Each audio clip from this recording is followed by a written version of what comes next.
আমরা লক্ষ্মী জবা গাছে কী করে প্রচুর পরিমাণে ফুল পাবো? এমনিতে তো লক্ষ্মী জবা গাছে ফুল হয়ই, কিন্তু বেশ কিছু সিক্রেট টিপস অবলম্বন করলে অন্যান্য জবা গাছগুলোর থেকেও লক্ষ্মী জবা ফুল গাছে আমরা প্রচুর পরিমাণে ফুল পেতে পারি, মানে ভরে ভরে ফুল যাকে বলে। তো সেই টিপসগুলি জানতে গেলে তোমাদের আজকে ভিডিওটা সম্পূর্ণ দেখতে হবে। আমি আজকে তোমাদের 3টে টিপস দেবো, যে টিপসগুলো গাছে প্রয়োগ করে আমি এইরকমভাবে প্রতিদিন নিয়মিতভাবে 10 থেকে 15টা, কোনো দিন 4-5টা 6টা তো মিনিমাম ফুল লেগেই থাকে। আর দেখতে পাচ্ছ কত পরিমাণ কুড়ি, ঠিক এমনভাবেই তোমার গাছে কুড়ি নিয়ে চলে আসতে পারবে এই 3টে টিপস ফলো করলেই। আর এর মধ্যে একটা টিপসে রয়েছে 2টো স্পেশাল ফার্টিলাইজার, মানে সার, যেটা তোমরা গাছে প্রয়োগ করলেই প্রচুর পরিমাণ ফুল পেয়ে যাবে। দেখো জাস্ট আমি একবার দিয়েছি, তাতেই গাছে কুঁড়ি এবং ফুলে ঠিক ঠিক করছে। তো আজকের ভিডিওটা সম্পূর্ণ আপনারা দেখুন। নমস্কার, আমি অনিশ এবং আপনারা দেখছেন গার্ডেন বাংলা। আজকের আরেকটি নতুন ভিডিওতে সকলকে জানাই অনেক অনেক স্বাগত। তো যারা নতুন দর্শক রয়েছেন তাদের সকলকে রিকোয়েস্ট করবো, বন্ধুরা ভিডিওটা একটু মনোযোগ সহকারে দেখবেন, আপনাদের নিশ্চয়ই ভালো লাগবে এবং টিপসগুলি পছন্দ হলে অবশ্যই নিজের গাছে অ্যাপ্লাই করবেন এবং সুপার পেলে অবশ্যই কমেন্টে জানিয়ে দেবেন, যাতে অনেকেরই সুবিধা হবে এই টিপসগুলি ফলো করার ক্ষেত্রে। তো প্রথমত, লক্ষ্মী জবা গাছে আমরা যদি বেশি পরিমাণ ফুল পেতে চাই, সেক্ষেত্রে আমাদের 3টে টিপস ফলো করলেই খুব ভালো কাজ দেবে। প্রথম টিপসের ক্ষেত্রে আমি তোমাদের যে টিপসটা দেবো সেটা হচ্ছে, আমরা গাছের টব, মানে এই যে টবের মাটি বলো, সিন্টার মিডিয়া বলো, যে মিডিয়ায় তোমরা করো না কেন, সব সময় মাটিটাকে একটু আলগা করে দেওয়ার চেষ্টা করবে। যেমন আমি এখানে 2 সপ্তাহ ব্যবধানে একবার করে মাটিটাকে দেখতে পাচ্ছ ওপর নিচ করে দিয়েছি, যাতে করে মাটিতে এয়ার সার্কুলেশনটা খুব ভালো হয়। আর মাটিতে এয়ার সার্কুলেট যত ভালো হবে, গাছের বৃদ্ধিও তত ভালো হবে এবং রুটসও ভালো মতো ডেভেলপ করবে। এবং রুটস ভালো যদি ডেভেলপ করে, তোমার গাছও খুব সুন্দর হতে বাধ্য। তো এর পরবর্তী যে টিপসটা তোমাদের দেবো, সেই টিপসটা হচ্ছে রোগমুক্ত গাছ করা। রোগমুক্ত গাছ করলেই দেখতে পাবে গাছে যদি কোনো রোগ পোকার উপদ্রব না থাকে, বা পাতা যদি ফ্রেশ চকচকে থাকে, কোনো রোগের চিহ্নটি যদি তোমার গাছে না থাকে, তাহলে খুব সুন্দরভাবে তোমার গাছে ফুল আসবে। কারণ রোগমুক্ত শরীর মানেই জানা স্বাস্থ্যবান শরীর, ঠিক এমনভাবেই গাছের এই রকম রোগমুক্ত যদি গাছ করতে পারো, তাহলে খুব সুন্দর গাছ দেবে। তো প্রথমত, রোগমুক্ত গাছ করতে গেলে গাছ বাজার থেকে কিনে আনো, নার্সারি থেকে কিনে আনো, যেখান থেকেই কিনে আনো না কেন, ছাদে আনার সাথে সাথে গাছটাকে একদম সেপারেট প্লেসে রাখবে, সেখানে যেন তোমার বাগানে অন্যান্য কোনো গাছ যেন টাচ না থাকে। এবং আনা মাত্রই ফার্স্ট দিন ফাঙ্গিসাইড, সেকেন্ড দিন কীটনাশক জাস্ট একবার করে প্রয়োগ করে দেবে এবং গাছটা বাগানে 1 সপ্তাহ রাখার পর তারপর পটিং করবে। তোমরা যেরকম টব গাছগুলি বসাতে চাও, মানে ছোট গাছ হলে ছোট টবে, বড় গাছ হলে বড় টবে, ঠিক এই পদ্ধতি অবলম্বন করবে। ঠিক আছে, এর পরবর্তী যে টিপসটা তোমাদের দেওয়ার, সেটা হচ্ছে রোগ পোকার উপদ্রব হলে আমরা কি করব। জবা গাছের সব থেকে ক্ষতিকারক যে রোগটা হয় সেটা হচ্ছে নিমাটোড, মিলিবাগের উপদ্রব এবং মাইটসের অ্যাটাক এবং পাতায় ক্লোরোসিস। এই 4টে সমস্যা জবা গাছে আমি যতদিন বাগান করছি লক্ষ্য করেছি। তোমাদেরও ভিডিওর মাধ্যমে অনেকটাই এই সমস্যার সমাধান বলে দেওয়ার চেষ্টা করে দিয়েছি। তো এই সকল সমস্যা থেকে মুক্তি পেতে গেলে তোমরা বলবে অনেক আরও তো সমস্যা রয়েছে, যেমন গাছের পাতা হলুদ হয়ে ছোটো, কুঁড়ি সমস্যা, কুঁড়ি ড্রপের সমস্যা, ফাঙ্গাল সমস্যা, এইগুলো তো নর্মাল পাতি সমস্যা বলা চলে, এইগুলো তো যে কেউ ঠিক করে ফেলতে পারবে। কিন্তু রোগ পোকার সমস্যা না বন্ধুরা, এটা ঠিক করা একদমই সহজ কাজ নয়। বিভিন্ন ঔষধ প্রয়োগ কৌশল অবলম্বনের মাধ্যমে গাছ থেকে রোগ পোকা তাড়াতে হয়। রোগ পোকা তাড়াতে গিয়েই আমরা তো ইউটিউবে 10-12টা ভিডিওই দেখে নিই, রোগ পোকা কী করে তাড়াবো, মিলিবাগ কী করে তাড়াবো, এই সার্চ করেই যায়। কিন্তু আজকের ভিডিওটা আপনাদের অনেকটাই হেল্প করবে এই সকল সমস্যা থেকে মুক্তি পেতে।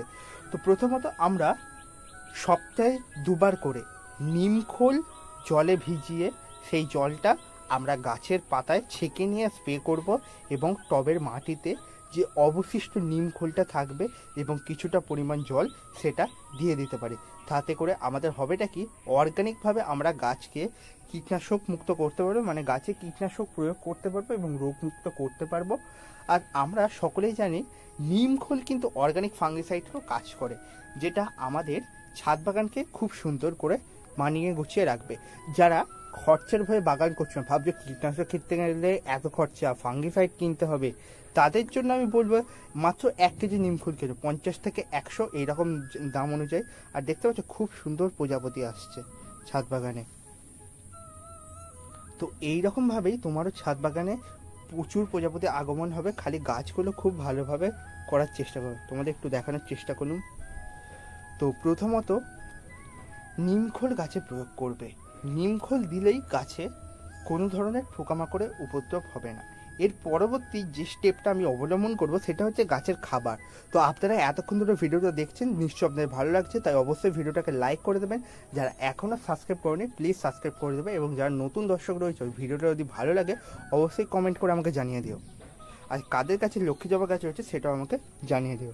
তো এত পরিমাণ ফুল আনার জন্য কী স্টেপ অবলম্বন করব সেটা তোমাদের দেখিয়ে দেওয়া যাক।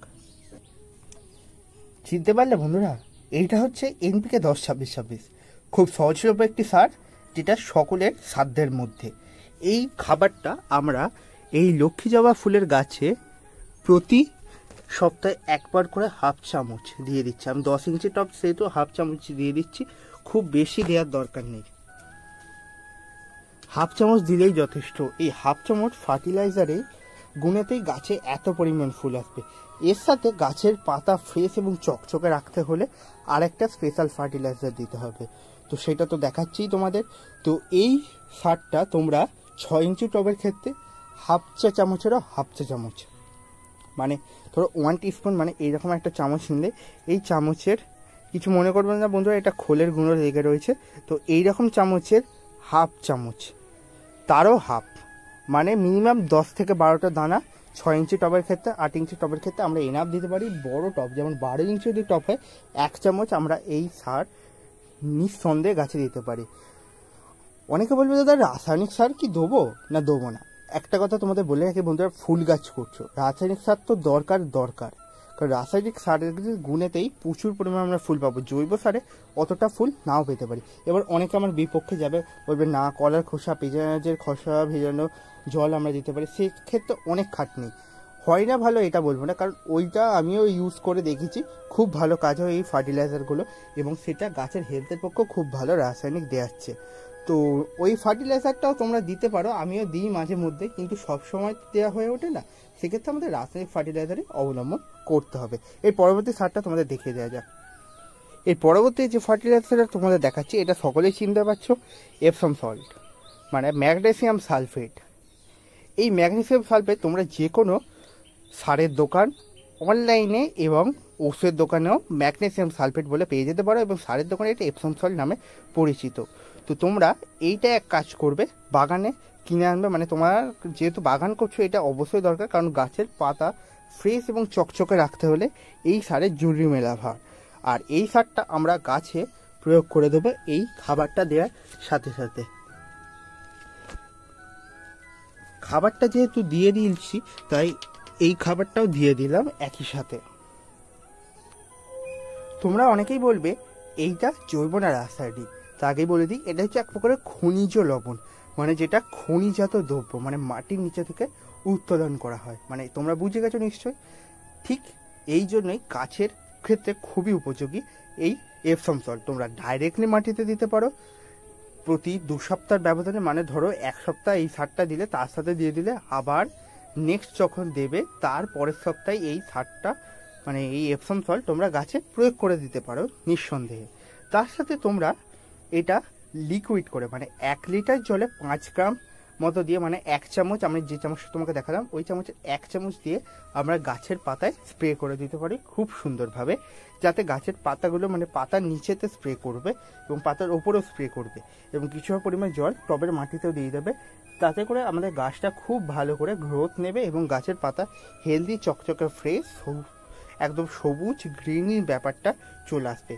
তো ভিডিওটা বন্ধুরা কেমন লাগলো অবশ্যই কমেন্টে জানিয়ে দেবে। তোমাদের যদি এই টিপসগুলো আগে জানা থাকতো অবশ্যই কমেন্টে জানাবে, আর যারা নতুন এই টিপসগুলো জানলে আজকের ভিডিওর মাধ্যমে তারা অবশ্যই ভিডিওটিকে লাইক করবে, এবং যদি নতুন কোনো তথ্য তোমাদের জানা থাকে অবশ্যই আমাকে কমেন্ট করো, ডেফিনেটলি আমি ভিডিও বানিয়ে তোমাদের তথ্যটা জানিয়ে দেওয়ার চেষ্টা করব।